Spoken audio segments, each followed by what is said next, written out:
اللہ اکبر. اب اس نے آنا تھا جس نے عالم کا رنگ بدلنا تھا. اب اس شخصیت کی آمد ہونے والی تھی جس کی وجہ سے یہ کائنات بنائی گئی ہے. لوگ کہتے ہیں میلاد کیوں مناتے ہو؟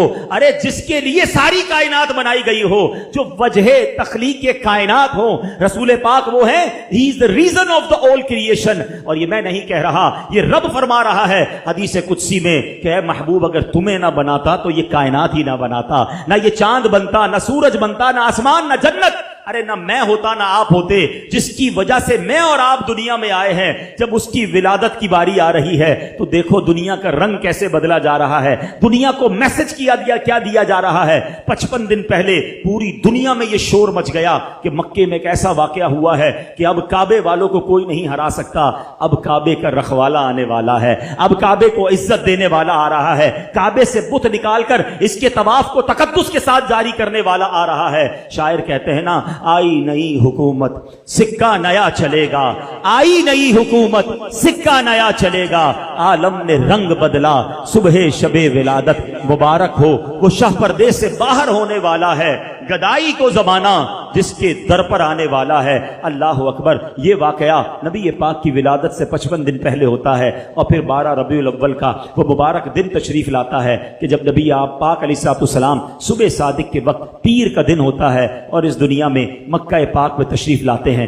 ہر طرف خوشی کا سما ہے, نور کی برسات ہے. بی بی آمنہ فرماتی ہیں جب ولادت کا وقت تھا میرے جسم سے ایسا نور بلند ہوا جس میں نے دوسرے ملکوں کے محلات کو دیکھ لیا. فرماتی ہے میں نے دیکھا کہ ایک مشرق میں جھنڈا لگایا گیا, ایک مغرب میں جھنڈا لگایا گیا, ایک کعبے کی چھت پر جھنڈا لگایا گیا, اور اس کے بعد نبی پاک کی ولادت ہوتی ہے. اللہ اکبر. میرے آقا کی ولادت کے وقت جھنڈا لگانا یہ فرشتوں کا طریقہ ہے. تو اے جھنڈے لگانے والوں تمہیں مبارک ہو. اب آگے چلیے, میرے آقا کے بچپن کا ایک واقعہ پھر میں بیان کو اختتام کرتا ہوں. ویسے تو میرے آقا کی ہر ادا نرالی ہے. اللہ اللہ وہ بچپنے کی پھبن, اللہ اللہ وہ بچپنے کی پھبن, اس خدا بھاتی صورت پہ لاکھوں سلام. نبی پاک کی ہر ادا نرالی. عام بچوں کی طرح بہت سارے معاملات آپ کے ساتھ نہیں تھے. آپ ختنہ شدہ, ناف کٹی ہوئی, ناف کاٹنی پڑتی ہے جب بچہ پیدا ہوتا ہے, ناف بریدہ ہیں, ختنہ شدہ ہیں, خوشبوؤں میں مہکے ہوئے, غسل کیے ہوئے میرے آقا دنیا میں تشریف لاتے ہیں. اور جیسے ہی دنیا میں آتے ہیں میرے آقا سجدے میں چلے جاتے ہیں. زبان مبارک سے رب حبلی امتی کی صدائیں ہیں. صلاۃ و سلام میں پڑھتے ہو نا, رب حبلی امتی کہتے ہوئے پیدا ہوئے, حق نے فرمایا کہ بخشا الصلاۃ والسلام. تو کیسے آقا ہیں کہ جو آتے ہی امت کو یاد کر رہے ہیں. سبحان اللہ. اب عرب کے لوگوں میں یہ دستور تھا کہ جب بچے چھوٹے ہوتے تھے تو وہ ان کو دودھ پلانے کے لیے ذرا دیہاتوں میں بھیج دیتے تھے. اس کی 2 وجوہات تھیں. ایک تو ان کی آب و ہوا اچھی ہوتی تھی, صحت اچھی ہو جائے.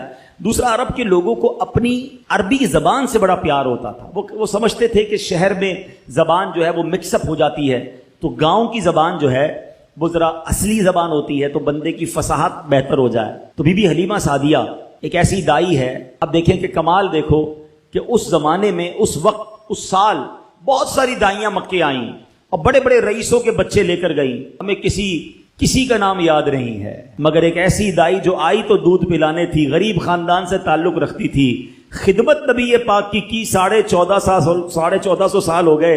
سیرت کی ہر کتاب میں دائی حلیمہ کا نام ملتا ہے. میرا نام کرے گا روشن 2 جگ میں نام تمہارا, جس نے نبی پاک کی غلامی اختیار کی, جس نے پیارے آقا کے نام کو بلند کیا, ان کا چرچا کیا, اللہ نے اس کے نام بلند کر دیے. کیا خوب بات شاعر لکھتے ہیں نا, فرماتے ان کے جو غلام ہو گئے وقت کے امام ہو گئے, نام لیوا ان کے جو ہوئے ان کے اونچے نام ہو گئے. تو دائی حلیمہ کہتی میں بھی کمزور تھی, غریب بھی تھی, خود میرے پاس بھی دودھ بہت کم آتا تھا, اپنا بچہ میرا دودھ کی وجہ سے بلکتا تھا.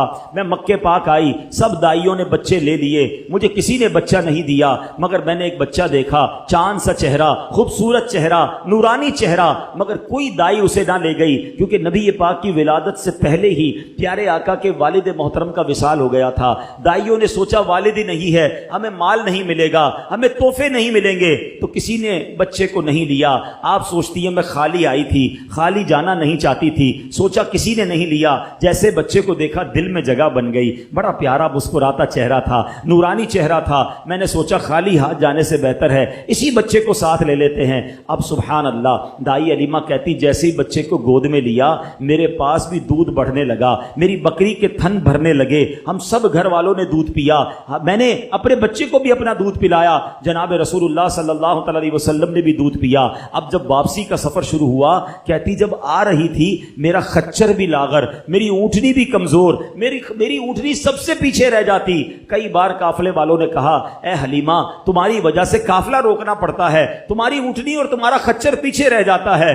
اللہ اکبر. کہتی جب واپسی کا سفر ہے میری اونٹنی سب سے آگے ہے, میرا خچر سب سے آگے ہے. گاؤں والے کہتے حلیمہ کیا جانور تبدیل کر لیا, کیا نئی اونٹنی خرید لی؟ کہا اونٹنی تو وہی ہے, یہ برکت ساری اس بچے کی ہے, اس نور والے چہرے والے کی ہے. کہتی جب گاؤں میں پہنچتے ہیں رات ہوئی, جب صبح ہوئی تو گاؤں والے آ کے پوچھنے لگے اے حلیمہ ساری رات تیری جھونپڑی سے روشنی آتی رہی, نور نکلتا رہا, کیا تو نے ساری رات لائٹ جلائی تھی, چراغ جلائے تھے؟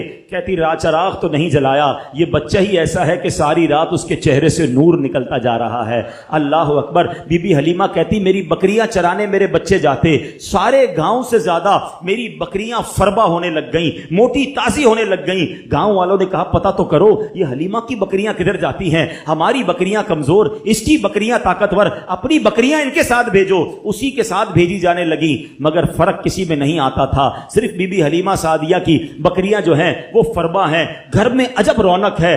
درود پاک ویسے ہر دن پڑھیں سبحان اللہ, برکتیں ہی برکتیں ہیں, مگر جمعے کے دن اللہ اکبر.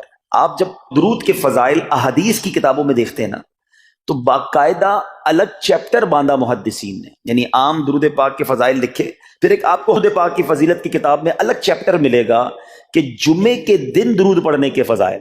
یعنی اتنی حدیثیں ہیں اسپیشلی فرائیڈے کے لیے, جمعے کے دن کے لیے. بڑی مشہور حدیث میرے آقا علیہ الصلوۃ والسلام فرماتے ہیں جس کا مضمون ہے کہ جو کوئی شخص جمعہ کے دن 200 بار درود پاک پڑھے اس کے 200 برس کے گناہ معاف کر دیے جاتے ہیں. اب یہ کتنی پیاری حدیث ہے. ایک اسی طرح کی حدیث یہ بیسیکلی کثرت سے بتانے کے لیے, انکریج کرنے کے لیے کہ درود اس دن زیادہ پڑھے جائیں, گناہوں کی معافی کا ایک ایسا سبحان اللہ سلسلہ ہے. ایک اور حدیث پاک ہے جس کا مضمون ہے جو جمعہ کے دن 80 بار درود پاک پڑھے اس کے 80 برس کے گناہ معاف کر دیے جائیں گے. تو یہ دن تو سبحان اللہ گناہ گاروں کی بن آتی ہے, گناہ گاروں کو موقع دیا جاتا ہے کہ پورے ہفتے میں اگر کوئی کمزوری رہ بھی گئی ہے تو اب جمعہ آ گیا ہے, اب درود پڑھ لو, اب تلاوت کر لو, اب دعائیں کر لو, اب اللہ سے رجوع لے آؤ.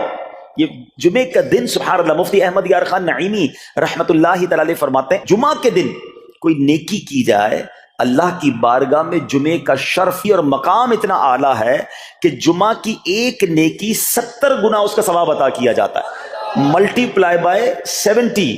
سوچئے سمجھدار لوگ بیٹھے ہیں, کاروباری لوگ بھی بیٹھے ہوں گے. ہمارے یہاں نارملی سپر اسٹور پہ یا کسی جگہ پر مارکیٹس وغیرہ میں اسکیم لگتی ہیں, 25% discount, 50% discount, buy 1 get 1 free, ایک خریدو دوسرا فری. لوگ گرمیوں کی چیزیں سردیوں میں خرید لیتے ہیں. ارے بھائی ابھی تو گرمیاں, ابھی سے جیکٹ خرید دی ہے یار, سستا مل رہا تھا, ایک فری مل رہا تھا, سردیوں میں کام تو آئے گا نا, چلو لے لو بھائی. سردیوں میں گرمیوں کی چیزیں خرید رہے ہوتے ہیں, کیوں؟ سستا. ہم دنیا کے نفع کے لیے, دنیا کے بینیفٹ کے لیے ٹریول بھی کرتے ہیں, جا کر خرچ بھی کرتے ہیں. مجھے اچھی طرح یاد ہے افریقہ کے غالباً ایک ملک میں تھا, تو بارڈرز ملے ہوئے ہوتے ہیں. ہم بارڈر ہم نے کراس کیا, ایک ملک کا جیسی بارڈر کراس کیا. بارڈر کراس کرتے ہی ایک بہت بڑا, ویرانہ تھا لیکن بہت بڑا شاپنگ مال بنا ہوا اور گاڑیوں کی قطاریں. تو میں نے اسلامی بھائی سے پوچھا یار اس ویرانے میں اتنا بڑا شاپنگ مال اور اتنی گاڑیاں؟ تو انہوں نے وجہ بتائی, کیا بتائی؟ کہتے ہیں جس ملک کے بارڈر کے ساتھ یہ سٹور ہے نا, اس ملک میں ٹیکس ہے, یہ ملک ٹیکس فری ہے. اچھا, اس ملک نے اپنے بزنس کو چلانے کے لیے اپنے ملک کے اندر مال بنے ہوں گے, ایک اسپیشل مال یہاں بنا دیا تاکہ اس ملک والے سفر کر کے آئیں اور پورے مہینے کا سامان اس سٹور سے لے کے واپس چلے جائیں. صرف ٹیکس بچانے کے لیے ایک مہینے کا سامان. اچھا, گاڑیوں کی لائنیں. اب بتاؤ یار, ہم دنیا کمانے کے لیے, سفر کرنے کے لیے تیار ہیں, نفع کمانے کے لیے وقت دینے کے لیے تیار ہیں. ہر جمعے اسکیم اناؤنس ہے, ایک نیکی کرو 70 گنا ثواب کماؤ گے. بتاؤ کیا ذہن ہونا چاہیے کہ یار بس جمعے کا دن تو قرآن پڑھوں گا، درود پڑھوں گا، صدقہ کروں گا. سبحان اللہ، ڈھونڈ ڈھونڈ کے ہمارے صحابہ علیہم رضوان ڈھونڈ ڈھونڈ کے نیک اعمال کرتے تھے کہ یہ بھی عمل کر لوں، یہ بھی کر لوں، اور جمعے کے دن اسپیشلی. تو اللہ کرے ذہن میں یہ بات بیٹھ جائے کہ میں نے جمعے کو زیادہ نیکیاں کرنی ہیں. اچھا، اب اس پہ میں ایک اور مشورہ دیتا ہوں. مثال کے طور پہ آپ نے ذہن بنایا ہوا ہے کہ یار پیر والے دن جو ہے نا میں نے کسی مریض کی عیادت، رشتہ دار ہے وہاں جانا ہے، یا میں نے جناب سیٹرڈے یا سنڈے کوئی صدقہ خیرات کرنا ہے، کسی کی ہیلپ کرنی ہے. آپ نے کوئی نیکی پلان کی ہوئی ہے ہفتہ اتوار پیر منگل میں، تو کوشش کر کے اس کو جلدی کریں اور فرائیڈے میں کر لیں. ایک پوائنٹ آپ نے دیکھا، میں نے یہ نہیں کہا کہ اس کو اگلے جمعے کریں، ہاں ڈیلے نہ کریں، تھوڑا جلدی کر کے اس جمعے کو کریں تاکہ 70 گنا جو ہے وہ اس میں ثواب کما لوں، برکتیں حاصل کر لوں. تو اللہ کرے کہ میں اور آپ نیکیوں کے حریص بن جائیں. نیکیوں کی جو لالچ ہے نا، لالچ میں یہ بھی کر لوں، میں یہ بھی کر لوں، میں سجدہ بھی کروں، میں تلاوت بھی کروں، میں صدقہ بھی دوں، یہ تو نصیب والوں کو ملتا ہے. اور صحابہ کرام میں نظر آتا تھا، پیچھے نہیں ہٹتے تھے صحابہ. ہمیں اعلان کیا جا رہا ہے کہ یہ موقع ہے، یہ نیکی ہے، اور پھر بھی کوئی نظر نہیں آتا. اللہ کرے کہ یہ جذبہ، کیونکہ یاد رکھو جس طرح کاروباری لوگ کہتے ہیں نا سیزن ہے نیکیاں کر لو، بالکل اسی طرح جب تک میری اور آپ کی سانسیں باقی ہیں نا، نیکیوں کا سیزن جاری ہے. جتنی نیکیاں کمانی ہے کما لو. یہ مائنڈ سیٹ بنا لو کہ یار پتہ نہیں کب مر جاؤں، اور نیکی اور نیکی. جس طرح پیسے کمانے کا ذہن ہوتا ہے نا، اللہ کرے اس سے زیادہ میرا اور آپ کا نیکیاں کمانے کا ذہن ہو جائے. یار تھوڑی اور نیکی کما لو، تھوڑی اور. مثال کے طور پہ آپ کہیں جا رہے ہیں، کسی نے کہا ذرا بیٹھیے 10 منٹ بعد وہ بھائی آئیں گے. اب ہم 10 منٹ کس طرح گزارتے ہیں؟ موبائل نکالا اور جناب دیکھنا شروع. 10 منٹ کیا 15 منٹ بھی گزر جائیں پتہ نہیں چلے گا. لیکن یہ 15 منٹ میں کیا ملا آپ؟ شاید گناہ ہی ملے ہوں گے، کیونکہ ہمارے موبائل میں تو بہت ساری چیزیں ایسی ہیں یا تو حرام دکھا دیتی ہیں یا حرام سنا دیتی ہیں. لیکن اگر نیکیوں کا ذہن ہو تو بندہ سوچے یار 10 منٹ میں تو میں سورہ یاسین پڑھ سکتا ہوں، 10 قرآن کا ثواب ہے. موبائل میں قرآن پاک ڈاؤن لوڈ ہو، قرآن شریف نکالا اور یاسین شریف پڑھ لی، ویٹنگ ایریا کے اندر 10 قرآن کا ثواب کما لیا.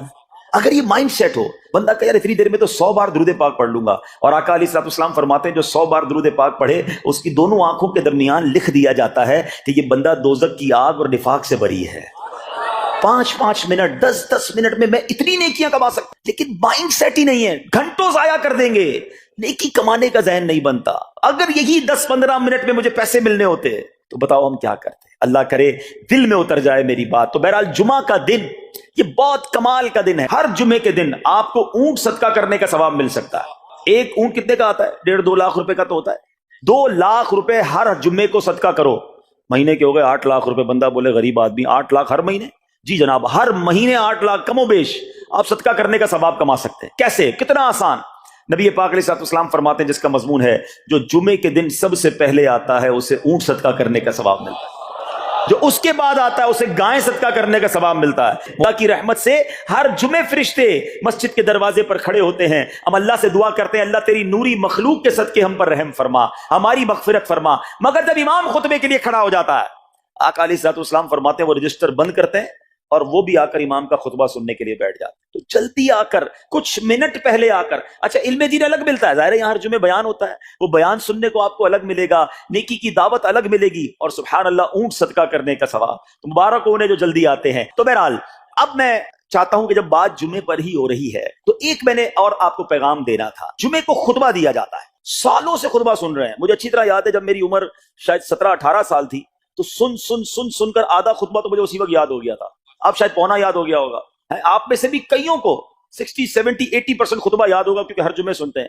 مگر کس کو یہ تجسس ہوا کہ یہ ہر جمعے امام صاحب پڑھتے ہیں، اس میں پیغام کیا ہے، اس کا ترجمہ کیا ہے، اس میں ہمیں کیا جاتا ہے؟ بس سر جھکاتے ہیں، ہاتھ باندھتے سنتے رہتے ہیں، کچھ سو بھی جاتے ہوں گے. ارے اللہ کے بندو سوچو تو صحیح کہ ہر جمعے کو سنتا ہوں، آدھا پونا یاد بھی ہو گیا، پیغام کیا ہے؟ 2 باتیں، ایک حدیث پاک اور ایک خوبصورت پیغام. ہر جمعے کو آپ سنتے ہیں، ٹھیک ہے؟ حدیث ذرا سنیے گا. اللہ کے حبیب علیہ الصلوۃ والسلام فرماتے ہیں البر لا یبلا والذنب لا ینسا والدیان لا یموت. سنے ہوئے نا یہ الفاظ؟ ایسا لگ رہا ہے کہ یار یہ الفاظ تو کانوں میں ہر جمعے آتے ہیں. آگے فرمایا اعمل ما شئت کما تدین تدان. یہ حدیث ہے، ٹھیک ہے؟ اس کے بعد قرآن کی ایک آیت تلاوت ہوتی ہے فمن یعمل مثقال ذرۃ خیرا یرہ ومن یعمل مثقال ذرۃ شرا یرہ. یہ کانوں نے کئی بار، کہوں کہ سینکڑوں بار سنے ہیں. دل ہلا دینے والا پیغام، بڑا سمجھانے والی بات ہے اس حدیث میں. البر لا یبلا. میرے آقا فرماتے ہیں نیکی پرانی نہیں ہوتی، کرتے جایا کرو. یہ نیکی تمہارے اکاؤنٹ میں جمع ہو رہی ہے. میں اور آپ بھول جائیں گے، میرا رب نہیں بھولتا. اس کے خزانے بڑے ہیں. جہاں نیکی پرانی نہیں ہوتی نا، اگلا جملہ سنو، وَالذَّنبُ لَا يُنسَى، گناہ بھلایا نہیں جاتا. میں اور آپ بھول گئے. افسوس یہ ہے، عجیب کہانی ہے. یہ تو ایک عجب الگ ٹاپک ہے کہ آج جس سے ملاقات کرو اس کو 15 سال 20 سال 25 سال پرانی نیکیاں یاد ہیں. لوگ ملتے ہیں کہتے ہیں 1990 میں حج کیا تھا، 95 میں عمرہ کیا، 2002 میں فلاں مسجد بنائی. آپ کی دعوت اسلامی کے قافلے میں بھی 2005 میں گیا تھا. ساری نیکیاں 15 20 سال پرانی یاد ہیں. گناہ کل جھوٹ بولا تھا یاد ہے، کل رات کو بد نگاہی ہو گئی تھی وہ یاد ہے، پرسوں غیبت کی تھی وہ یاد ہے. سالوں تو چھوڑو، ہم گھنٹے پہلے کا گناہ بھول جاتے ہیں. مگر حدیث ڈرا رہی ہے، سمجھا رہی ہے کہ دیکھو وَالذَّنبُ لَا يُنسَى، گناہ بھلایا نہیں جاتا. تم بھول گئے ہو، اگر کہیں لکھا ہوا ہے جواب دینا ہے. اور آگے فرمایا وَالدَّيَّانُ لَا يَمُوتُ، فرمایا کہ جو فیصلہ کرنے والا ہے اسے موت نہیں آتی. اللہ کو موت نہیں آنی، میں اور آپ مر جائیں گے. جس نے ڈیسیشن لینا ہے، جس نے فیصلہ کرنا ہے، اسے موت نہیں آنی. پھر آگے فرمایا اعمل ما شئت کما تدین تدان، کر لے جو کرنا ہے جیسی کرے گا. پھر قرآن کی یہ آیتیں سمجھا رہی ہیں وَمَن يَعْمَلْ مِثْقَالَ ذَرَّةٍ خَيْرًا يَرَهُ، جو ذرہ بھر نیکی کرے گا، بھلائی کرے گا، وہ دیکھے گا. وَمَن يَعْمَلْ مِثْقَالَ ذَرَّةٍ شَرًّا يَرَهُ، کہ جو ذرہ بھر برائی کرے گا. اتنا شاندار جمعے کا پیغام ہر جمعے خطبے میں دیا جاتا ہے. اللہ کرے یہ دل کی گہرائیوں میں اتر جائے. دروازہ بند کر کے، اندھیرا کر کے، اکیلے میں گناہ کرنے والا سوچے کہ ٹھیک ہے دنیا میں کوئی نہیں دیکھ رہا مگر میرا رب دیکھ رہا ہے، مجھے اس ذرہ بھر گناہ کا بھی جواب دینا پڑے گا. لوگ کہتے ہیں چھوٹی سی بات ہے یار، چھوٹا سا گناہ ہے، ٹھیک ہے چلتا ہے، سبھی تو کرتے ہیں. نہیں جناب، وہ نقطہ نواز ہے.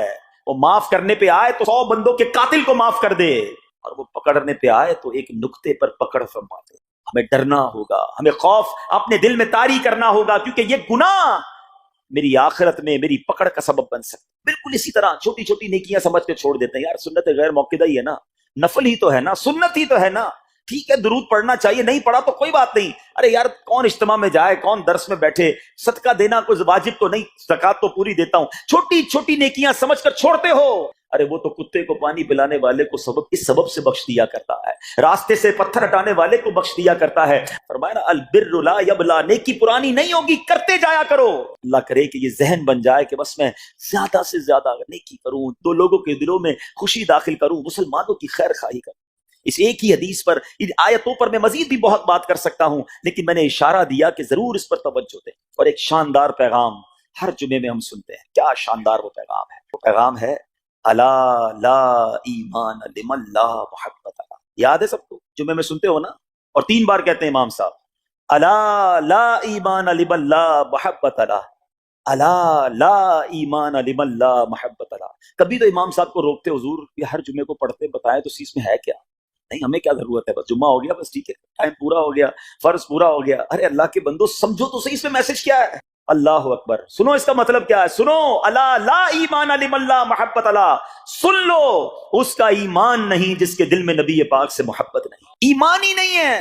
ارے جس دل میں نبی پاک سے محبت نہیں اس کا ایمان ہی نہیں ہے. اعلیٰ حضرت امام اہل سنت ایسے ہی نہیں لکھتے کہ اللہ کی سرتابہ قدم شان ہے یہ، انسان نہیں انسان، وہ انسان ہے یہ. قرآن تو ایمان بتاتا ہے انہیں، اور ایمان یہ کہتا ہے میری جان ہے یہ. ایمان کمپلیٹ ہی نہیں ہوتا نبی پاک علیہ الصلوۃ والسلام سے محبت کے بغیر. اور یہ بات ایسا لگتا ہے انفارچونیٹلی کہ غیر مسلم جانتے ہیں، ابھی تو وہ سازشیں کرتے ہیں. انہیں پتا ہے، آپ بتائیں دنیا کے کس ملک پہ نماز روکی جاتی ہے؟ نہیں روکی جاتی. مسجدوں کی تعمیر ہو رہی ہوتی ہے، تلاوت قرآن ہو رہی ہوتی ہے، کوئی نہیں روکتا، قرآن چھپ رہے ہیں. لیکن بار بار اگر حملہ ہوتا ہے، بار بار اگر اٹیک ہوتا ہے تو اس لیے ہوتا ہے کہ ان مسلمانوں کے دلوں سے ان کے نبی کی محبت کو نکال. ان مسلمانوں کے دلوں میں اگر یہ محبت رسول رہ گئی تو یہ پھر بھی دوبارہ آ کر یکجا ہو جائیں گے، ایک ہو جائیں گے، نیک ہو جائیں گے.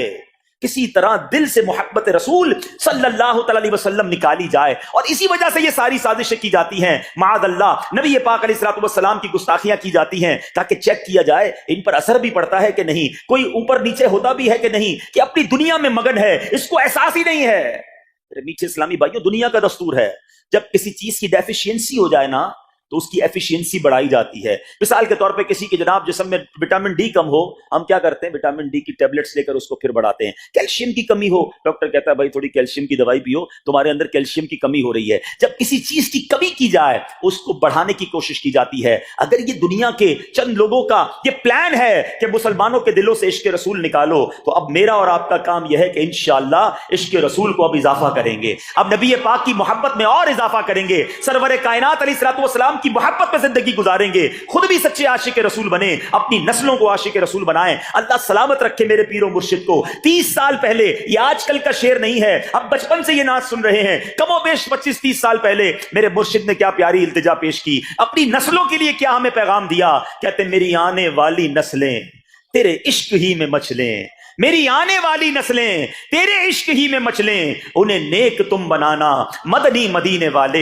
یہ ہے پیغام دعوت اسلامی کا کہ ہم بھی عاشق رسول بنیں, کسی صورت ہمارے دل سے عشق رسول کم نہ ہو, اور جناب ہماری نسلوں میں ہم عشق رسول اتاریں. تو مجھے اور آپ کو اس ڈیفیشینسی کو ایفیشینسی میں, اس میں اضافے کا اہتمام کرنا ہوگا. اب آئیے دیکھتے طریقے کیا ہیں, کیسے عشق رسول بڑھے گا, کیسے دلوں میں محبت رسول بڑھے گی. کیونکہ جمعے کا یہ اعلان ہر جمعے سنتے ہو, الا لا ایمان لمن لا محبت اللہ, وہ ایمان ہی کامل نہیں ہے, وہ ایمان ہی کمپلیٹ نہیں ہے جس دل میں عشق رسول نہیں ہے. تو عشق رسول بڑھے گا کیسے جناب؟ تو دنیا کا بڑا سمپل فارمولا ہے کہ عشق بغیر اطاعت کے کمپلیٹ ہی نہیں ہوتا. دنیا میں بھی آپ جس سے محبت کریں, ہو ہی نہیں سکتا کہ آپ جس سے محبت کریں اس کی بات نہ مانیں, کہ میں آپ سے محبت بڑی کرتا ہوں مانوں گا ایک بھی نہیں آپ کی. نہیں جناب, جس سے محبت ہوتی ہے بندہ کہتا ہے آپ کے لیے جان حاضر ہے, آپ حکم تو کریں, آپ کا فرمان سر آنکھوں پر. یہ دنیا کا دستور ہے.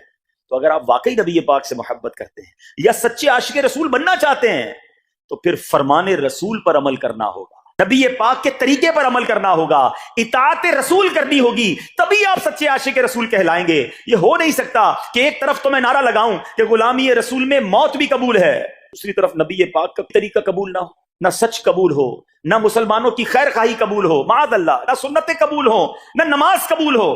جمعے کی نماز میں مسجدیں فل ہیں, کیا عصر کی نماز میں بھی ہوں گی؟ عصر فرض نہیں ہے کیا؟ مغرب فرض نہیں ہے کیا؟ عشاء فرض نہیں ہے؟ میرے آقا فرماتے ہیں جعلت قرۃ عینی فی الصلاۃ, کہ نماز میں میری آنکھوں کی ٹھنڈک ہے. ایک دوست نے اپنے ایک دوسرے دوست سے قرض لیا, اور قرض لینے کے بعد جو ٹائم تھا وہ پورا ہو گیا. اب پیسے اس نے نہیں لوٹائے, بڑی کوشش کی اس نے کہ بھائی میری رقم واپس دے دیں, اس نے نہیں دیا. اب وہ یہ کیس لے کر عدالت میں چلا گیا, اور جج صاحب سے جا کر اس نے کہا کہ اس نے میرے پیسے دینے اور یہ میری رقم نہیں لوٹا رہا. جج صاحب نے کہا کہ تمہارے پاس 30 دن ہیں, ودن 30 days تم نے اس کے پیسے واپس لوٹانے ہیں, ورنہ پھر تمہارے خلاف فیصلہ ہو جائے گا. تو وہ شخص گھر گیا. اب اس نے کیا کیا, اس نے صبح سے لے کر شام تک درود پاک پڑھنا شروع کر دیے. 1 دن 2 دن 3 دن 27 دن ہو گئے. وہ درود پڑھتا رہا اور انتظار کرتا رہا. پیسے تو تھے نہیں, 30ویں دن عدالت میں پیش ہونا تھا. 27 دن گزر گئے, 28ویں رات آ گئی. خواب میں اس کو کسی نے آواز دی کہ گھبراؤ نہیں, تمہارا قرض ادا ہو جائے گا. اگلے دن پھر درود پاک پڑھتا رہا. اب نبی پاک کی خواب میں زیارت ہوئی. آقا علیہ الصلوۃ والسلام تشریف لائے, فرمایا گھبراؤ نہیں, تمہارا قرض ادا ہو جائے گا. تم علی بن عیسیٰ وزیر کے پاس جاؤ اور اس سے کہو وہ تمہارا قرض ادا کر دے گا. اب جب صبح اٹھا تو بہت خوش کہ نبی پاک کی زیارت مجھے ہو گئی. لیکن پھر خیال آیا کہ میں اگر وزیر صاحب کے پاس گیا اور انہوں نے مجھ سے کوئی ایویڈنس مانگ لیا, کوئی پروف مانگا, کہ میں کیسے مان لوں تمہیں نبی پاک نے بھیجا ہے؟ اس بات پر تو میرے پاس کوئی دلیل نہیں ہے. اب 30ویں رات آ گئی, آخری رات ہے, صبح عدالت میں جانا ہے. درود پاک پڑھتے پڑھتے سو گیا. سرور کائنات علیہ الصلوۃ والسلام نے خواب میں پھر کرم فرمایا. فرمایا علی بن عیسیٰ وزیر کے پاس جاؤ, وہ تمہارا قرض ادا کر دے گا. کہ حضور میں چلا تو جاتا, مگر اگر وہ مجھ سے یہ کوئی پروف مانگتا, کوئی ایویڈنس مانگتا, تو میں کیا جواب دیتا؟ پیارے آقا علیہ الصلوۃ والسلام نے فرمایا کہ ایسا کرو, اسے یہ کہنا کہ آپ کا ایک راز ہے جو آپ جانتے ہیں اور رب جانتا ہے, اور وہ راز یہ ہے کہ آپ روزانہ فجر کے بعد 5000 بار درود پاک پڑھتے ہیں, اور جب تک درود پاک مکمل نہیں ہوتے آپ کسی سے بات نہیں کرتے. اب جب صبح اٹھا تو بہت مطمئن کہ اب تو دلیل بھی آ گئی ہے. پہنچ گیا صبح صبح علی بن عیسیٰ وزیر کے پاس, اس کا دربار لگا ہوا ہے. اس نے پیغام بھجوایا کہ میں علی بن عیسیٰ وزیر صاحب سے اکیلے میں ملنا چاہتا ہوں, پیغام لایا ہوں. درباری نے آ کر پوچھا, وزیر صاحب پوچھ رہے ہیں کس کا پیغام لایا ہو؟ کہا میں نبی پاک علیہ الصلوۃ والسلام کا پیغام لایا. فوراً وزیر صاحب نے بلا لیا, کہا فرمائیے. کہ مجھے میرے آقا علیہ الصلوۃ والسلام نے کہا ہے کہ آپ میرا قرض ادا کر دیں، میں 3000 دینار کا مقروض ہوں، today is the last day in the court, آج مجھے کورٹ میں پیش ہونا ہے، اگر آج میں نے اپنا قرض ادا نہ کیا تو مجھے جو ہے وہ سزا ہو سکتی ہے۔ علی بن عیسیٰ کہتا ہے میں بالکل آپ کا قرض تو ادا کر سکتا ہوں، مگر مجھے کیسے پتا چلے، کوئی دلیل ہے، کوئی پروف ہے کہ آپ کو نبی پاک علیہ الصلوۃ والسلام نے بھیجا ہے؟ کہتا ہے ہاں، خالی ہاتھ نہیں آیا، آقا نے دلیل بھی عطا فرمائی ہے۔ اچھا بتائیے کیا دلیل ہے؟ کا دلیل یہ ہے کہ آپ کا ایک راز ہے جو صرف آپ جانتے ہیں اور آپ کا رب جانتا ہے۔ 5000 ٹائمز ڈیلی آپ درود پاک پڑھتے ہیں فجر کے بعد، اور جب تک یہ درود پورے نہیں ہوتے آپ کسی سے بات نہیں کرتے۔ آپ ذرا پہلے تھوڑی دیر کے لیے امیجن کریں کہ جو وزیر 5000 بار روز درود پڑھتا ہوگا وہ عاشق رسول کیسا ہوگا؟ اس کی تو لاٹری نکل آئی نا، وہ تو خوشی سے جھوم اٹھا، کہتا مرحبا یا رسول اللہ، میرے درود پاک قبول ہو گئے، بہت خوش۔ اب ابھی بیٹھے آپ کمرے میں، گیا واپس آیا اور 3000 نہیں 9000 دینار لے کر آیا۔ کہتے 3000 تو نبی پاک کا حکم، مرحبا یا رسول اللہ، 3000 اور لیجئے، آپ نے اتنی اچھی خبر مجھے سنائی، اتنا پیارا خواب سنایا، آپ کے قدم میرے گھر تک آئے، اور 3000 مزید لے جائیے، اس سے اپنے بچوں کے لیے کوئی کاروبار شروع کیجئے، اور ایک وعدہ بھی کیجئے، زندگی میں آئندہ جب بھی آپ کو کوئی ضرورت پڑے گی نا، آپ میرے پاس آئیں گے، میں آپ کا بھائی ہوں۔ اب یہ دیوانہ بڑا خوش ہو کر عدالت پہنچا۔ اچھا، everybody expecting over there, سب یہ سوچ رہے تھے کہ یہ اس نے آج گرفتار ہی ہونا ہے، کیونکہ تھا ہی کچھ نہیں اس کے پاس، پہلے ہی کہہ دیا تھا کہ میں کولیپس ہو گیا ہوں۔ اب عدالت میں جاتے ہی اس نے 3000 دینار جج صاحب کو دے دیے کہ صاحب اس کا میرا قرضہ ادا کر دیں، میں جو ہے وہ اپنے قرضے سے بری ہونا چاہتا ہوں۔ جج صاحب ہوتے ہیں، انہوں نے کہا قرضہ تو ادا کر دیں گے، پہلے بتاؤ پیسے لائے کدھر سے ہو؟ تم تو کہتے تھے پیسے نہیں تھے تمہارے پاس، اتنی بڑی رقم کیسے انتظام کی؟ اب بھری عدالت میں گویا اس نے زبان حال سے یہ کہا کہ اتنا دیا سرکار نے مجھ کو، اتنی میری اوقات نہیں، یہ تو کرم ہے ان کا، ورنہ مجھ میں تو ایسی بات نہیں۔ اب اس نے بھری عدالت میں پورا واقعہ سنایا کہ میں نے تو کچھ نہیں کیا، آقا خواب میں تشریف لائے، میں وزیر صاحب کے پاس گیا، انہوں نے یہ پیسے دیے۔ سنو اس زمانے کے جج بھی کیسے ہوتے تھے، وہ جج دوران عدالت اپنے کرسی سے اٹھ کر کمرے میں چلا گیا، تھوڑی دیر بعد جج صاحب واپس آئے اور 3000 دینار اس کے ہاتھ میں دیتے ہیں۔ کیا سارا ثواب علی بن عیسیٰ لے جائے گا؟ میں بھی تو آقا کا امتی ہوں، تمہارا قرضہ میں ادا کرتا ہوں۔